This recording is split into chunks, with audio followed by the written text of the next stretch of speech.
नमस्कार, आपका दोस्त योगेंद्र वर्मा फाइनेंशियल एक्सपर्ट आपको आज सेविंग के बारे में जेन्युइन इन्फॉर्मेशन देने के लिए इस वीडियो को बनाया गया है। आप सभी से आज सेविंग कैसे और कहां कहां होती है और कहां करनी चाहिए उसके बारे में कंप्लीट इन्फॉर्मेशन आप लोगों को दूंगा।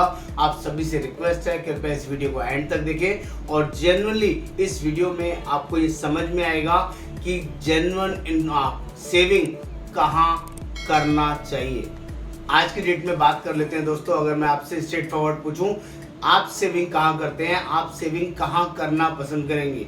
बहुत सारे सेविंग के ऑप्शंस हैं। आज मैं वो सारे ऑप्शंस आपके सामने खोलने वाला हूँ, बताने वाला हूँ, जिससे कि आपको समझ में आएगा आप लोग क्या गलती कर रहे हैं, आपको कहाँ करना चाहिए और कौन से राइट वेज हैं, कौन सी ऐसी जगह हैं जहाँ पर आप जेन्युइन सेविंग करते हैं, जिससे कि आपको मन वांछित जो भी आपकी प्लान इमरजेंसीज हैं, प्लान रिक्वायरमेंट्स हैं, वो सब फुलफिल हो सकती हैं। बात करते हैं फटाफट बिना कोई समय वेस्ट किए। जो लोग भी पहली बार चैनल पर आए हैं, आप सभी से रिक्वेस्ट है चैनल को सब्सक्राइब करना और कमेंट करना ना भूलें, क्योंकि आपके हर एक कमेंट का मैं रिप्लाई जरूर करता हूं और आपके कमेंट से मुझे मोटिवेशन मिलता है कि मैं आपके लिए कुछ नया मटेरियल लेके आऊं। तो सबसे पहले आज सेविंग के ऊपर हम लोग बात कर रहे हैं। आज की डेट में सेविंग करने के कौन से रास्ते हैं, कहाँ पर हम लोग सेविंग करते हैं। सबसे पहले ज़्यादातर लोग सेविंग करते हैं बैंक के थ्रू, एफडीज बनाते हैं, आरडीज बनाते हैं और वहाँ पर जो आज की डेट में सेविंग बैंक के अगर इंटरेस्ट की बात करूँ तो 3%, 3.5% का बैंक का पर एनम का साल का ब्याज है, जो कि जेन्युइनली बहुत ही कम है। अपने ऐसे पैसे को जो आपने बैंक में डाल के छोड़ रखा है अननेसेसरी वेस्ट मत करिए, वो प्योरली वेस्ट है। वो थोड़ा बहुत इमरजेंसी के लिए होना चाहिए, लेकिन अननेसेसरी आपने 10, 20, 50 लाख, करोड़, 2 करोड़, 5 करोड़, 10 करोड़ अगर सिर्फ सेविंग या करंट अकाउंट में डाल के छोड़ रखे हैं, which is actually waste. Most of the persons ये गलती करते हैं, ध्यान नहीं रखते हैं। इसके बाद कुछ लोग और भी हैं जो एफडीज बनवाते हैं। मैं उनको गलत नहीं बोलता हूँ, लेकिन एफडीज के भी अगर मैं रेट्स की बात करूँ तो आज गूगल पर डाल के आप चेक कर लीजिए। मोस्ट ऑफ द प्राइवेट और गवर्नमेंट बैंक के जो रेट्स हैं बिलो 60 ईयर्स 5.40%, 5.25%, 5.60%, 5 से 5.5% के आसपास के पर एनम के रेट हैं। वो भी टेक्निकली आपके लॉन्ग टर्म्स गोल्स को मैच नहीं कर पाएंगे, मीट नहीं कर पाएंगे। और सबसे बड़ी ड्रॉबैक, कोई भी बैंक की एफडीज 3 साल या 5 साल से ज़्यादा की नहीं होती है। और सबसे बड़ा ड्रॉबैक, जो भी इंटरेस्ट आपको आता है वो इंटरेस्ट टैक्सेबल होता है। 10% टीडीएस मिनिमम कटेगा और जो भी उसकी इनकम आएगी वो पूरा टैक्सेबल होगा। 20%, 30% जिस भी स्लैब में आप आते होंगे उसके ऊपर आपको टैक्स पे करना पड़ेगा। ये सबसे खतरनाक चीज़ है जो आपको पता होनी चाहिए। सेविंग करने की और भी कई वेज है, उनके बारे में ही बताता हूँ। बहुत सारे लोग पोस्ट ऑफिस में अपना डिपॉजिट करते हैं, रेकरिंग डिपॉजिट्स करते हैं, बैंक में रेकरिंग डिपॉजिट करते हैं, वो भी एफडी की फॉर्मेशन ही है, वो भी एफडी ही है।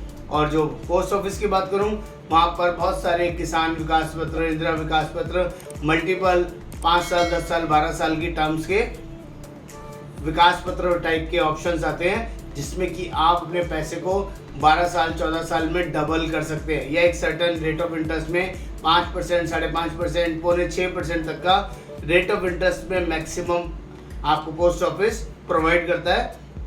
वहाँ पर भी जो भी रिटर्न आपको मिलेगा, इंटरेस्ट जो भी मिलेगा, वो भी टैक्सेबल होता है, वो भी टैक्स के दायरे में आता है। इसलिए वो भी थोड़ा ध्यान रखना चाहिए। चॉइस आपकी, आप जहाँ मर्जी इन्वेस्टमेंट करें। इसके अलावा तीसरा ऑप्शन क्या होता है? बैंक हो गया, सेविंग बैंक हो गया, आपका एफडी आरडीज हो गई, ये विकास पत्र वगैरह हो गए पोस्ट ऑफिस के। इसके अलावा बहुत सारे लोग जो सेविंग करते हैं वो इंश्योरेंस पॉलिसीज के अंदर करते हैं। इंश्योरेंस पॉलिसीज में भी दोस्तों 2 या 3 तरह की कैटेगरीज आती हैं। एक कैटेगरी आती है जिसे हम बोलते हैं एश्योर्ड रिटर्न या ट्रेडिशनल प्लान्स। एश्योर्ड रिटर्न्स वो होती हैं दोस्तों जो कैलकुलेटिव बेस पे होती हैं, एजम्पशन बेस पे होते हैं। इट इज नॉट गारंटी कि इतना मिलेगा।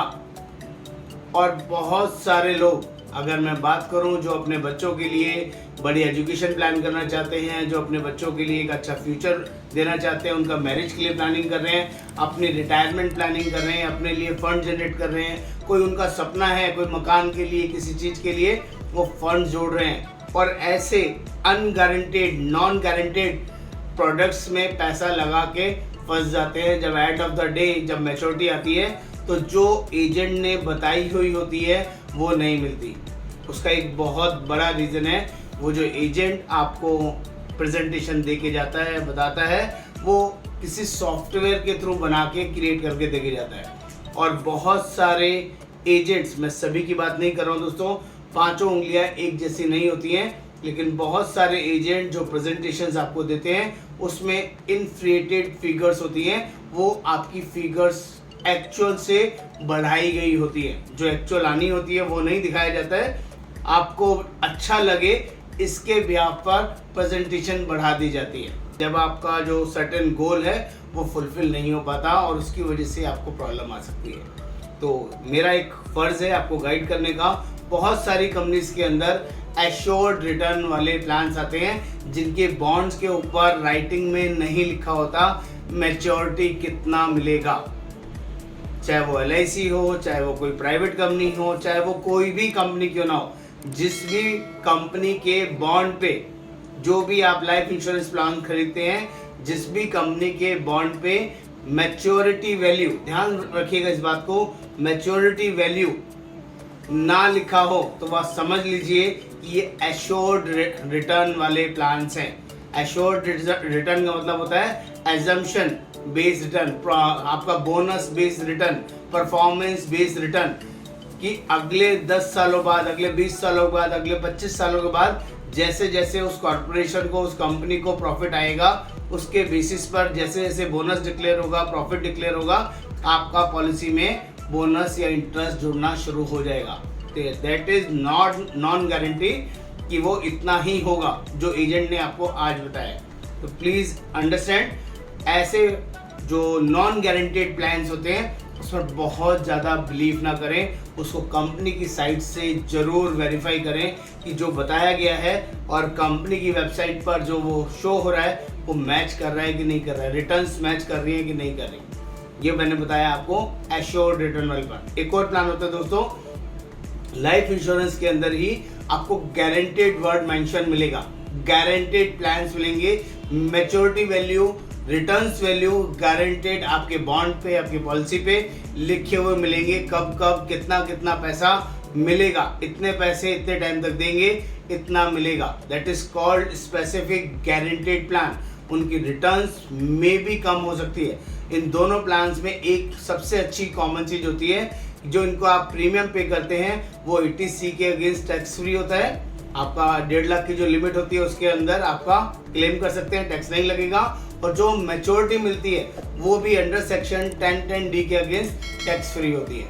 ये बहुत बड़ी और ज़बरदस्त चीज़ है जो आपको समझनी चाहिए, आपको टैक्स सेविंग के पॉइंट ऑफ व्यू से भी और मैच्योरिटी के पॉइंट ऑफ व्यू से भी। जब बाद में मैच्योरिटी के टाइम पे अगर किसी जगह आपने पैसा डाल के पैसा निकाला, चाहे वो बैंक FDs हो, चाहे वो किसान विकास पत्र हो, और वहाँ पर उस मैच्योरिटी पर टैक्स लग जाएगा तो आपके लिए बहुत प्रॉब्लमेटिक होगा, बहुत बड़ा पैसा टैक्स में जा सकता है। यहाँ पर जितने भी कंपनीज के लाइफ इंश्योरेंस प्लान होते हैं इनका मैच्योरिटी टैक्स फ्री होता है अंडर सेक्शन 1010D। ये दोनों प्लान में कॉमन होता है, चाहे वो एश्योर्ड रिटर्न वाले हों, चाहे वो गारंटेड रिटर्न्स वाले ऑप्शंस हो। अगर आप अपने बच्चों के लिए जेन्युइनली कुछ ऐसा प्लान कर रहे हैं, चाहे वो उनकी एजुकेशन हो, चाहे उनकी मैरिज हो, चाहे आपकी रिटायरमेंट हो, चाहे वो आपके कोई भी इमरजेंसी ऑक्यूरेंस वाली चीज़ें हों इन फ्यूचर आने वाली, जो आपकी साथ होनी ही होनी है, तो हमेशा गारंटेड प्लान वाले ऑप्शंस में आपको अपना पैसा लगाना चाहिए, टाइम लगाना चाहिए, समय लगाना चाहिए। और ये मेरी अपनी राय है जिसको मैं हमेशा देने में बिलीव करता हूँ, जो सही है, क्योंकि गारंटेड चीज़ें मिलेंगी, नॉन गारंटेड चीज़ें मिलेंगी, लेकिन कितनी मिलेंगी मैं नहीं बता सकता, कोई भी नहीं बता सकता। जो एजेंट्स आपको एजम्पशन बेस्ड कुछ भी डाटा बना के देते हैं, मैं उनको नमस्ते बोलता हूँ आपकी नॉलेज के लिए। इसके अलावा भी कुछ और वेरिएंट है मार्केट में जो इसमें आप सेविंग कर सकते हैं। जैसे बहुत सारे लोग म्यूचुअल फंड्स में सेविंग करते हैं, SIPs के थ्रू सेविंग्स करते हैं, बहुत सारे लोग शेयर्स में सेविंग करते हैं और इसके अलावा कमोडिटीज में डालते हैं, क्रिप्टो करेंसीज में डालते हैं। They all are non guaranteed variants. Even ULIPs में भी लोग पैसे डालते हैं, वो भी इंश्योरेंस का mutual fund based link plan है। तो वो जितने भी ऑप्शंस हैं आपको सारे वेरिएंट्स में पैसा डालना चाहिए। कभी भी ऑल एग्स, जो फाइनेंशियल रूल कहता है, all eggs should not be in a single basket. अपना सारा पैसा एक ही तरह के वेरिएंट में नहीं लगाना चाहिए, उसको प्रोपोर्शनेटली अलग अलग बकेट में आप लगाएंगे तो वहाँ से कुछ ना कुछ बेटर रिटर्न्स आपको अच्छा और बढ़िया मिलेगा। मैं ये नहीं कहता कि आपका म्यूचुअल फंड खराब है या शेयर मार्केट खराब है, कमोडिटीज़ खराब है, क्रिप्टो खराब है।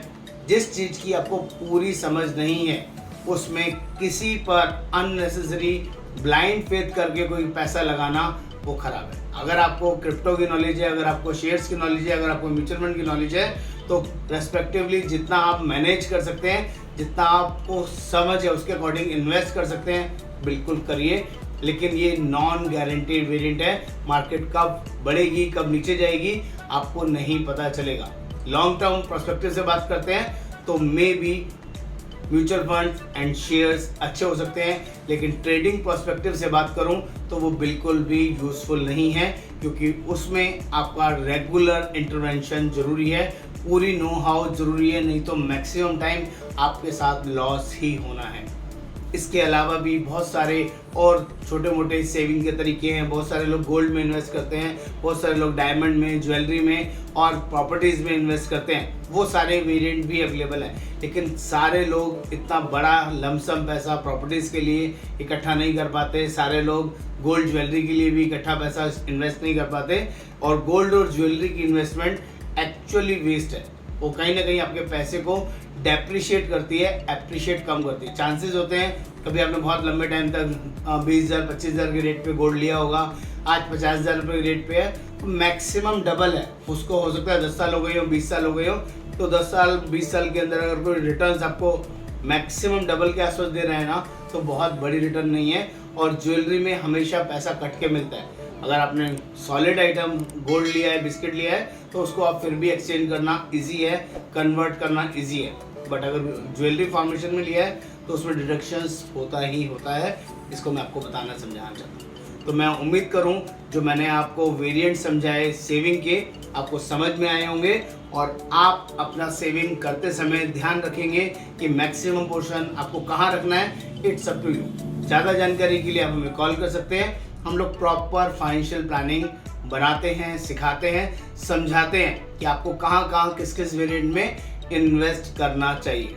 धन्यवाद। आपसे बात करके, आपको समझा के अच्छा लगा। Thank you.